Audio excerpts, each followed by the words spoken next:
దేశంలో అత్యాధునిక పోర్టల్ ధరణి అని రెవెన్యూ వ్యవస్థలో సరికొత్త విప్లవానికి నాంది పలికిందని బీఆర్ఎస్ సభ్యుడు పల్లా రాజేశ్వర్ రెడ్డి అన్నారు.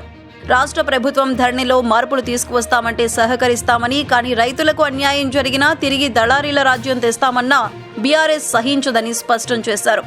శుక్రవారం శాసనసభలో తెలంగాణ భూమి హక్కులు సంస్కరణలు అంశంపై లఘు చర్చ సందర్భంగా ఆయన మాట్లాడారు.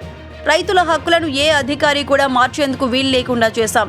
రైతు తన వేలిముద్ర ద్వారా మాత్రమే మార్చుకునేలా ధరణి ద్వారా భరోసా కల్పించాం. రాష్ట్రంలో సీలింగ్ చట్టం నిబంధనలకు మించి ఎక్కడా భూములు లేవనేది ప్రభుత్వం విడుదల చేసిన సామాజిక ఆర్థిక సర్వేలో స్పష్టంగా ఉంది. భూముల రికార్డుల సంస్కరణ అనేది తేనెతుట్టే. కానీ తెలంగాణ భూ వివాదాలు లేకుండా చేయాలనే ఉద్దేశంతో కేసీఆర్ ధరణి తెచ్చారు. రెవెన్యూ మంత్రి చెప్పినట్లు అది 4 గోడల మధ్య తీసుకున్న నిర్ణయం కాదు. ల్యాండ్ రికార్డ్స్ అప్డేషన్ ప్రోగ్రాం పేరిట కేసీఆర్ 10,823 గ్రామాల్లో 35,749 మందితో సర్వే చేయించారు. చిన్న సమస్యలు తప్పకుండా ఉంటాయి. తొలి విడత సాదా బైనామా క్రమబద్ధీకరణలో 6.13 లక్షల మంది దరఖాస్తుదారులకు పైసా ఖర్చు లేకుండా హక్కులు కల్పించగా, రెండో విడత హైకోర్టు ఉత్తర్వుల కారణంగా నిలిచిపోయింది.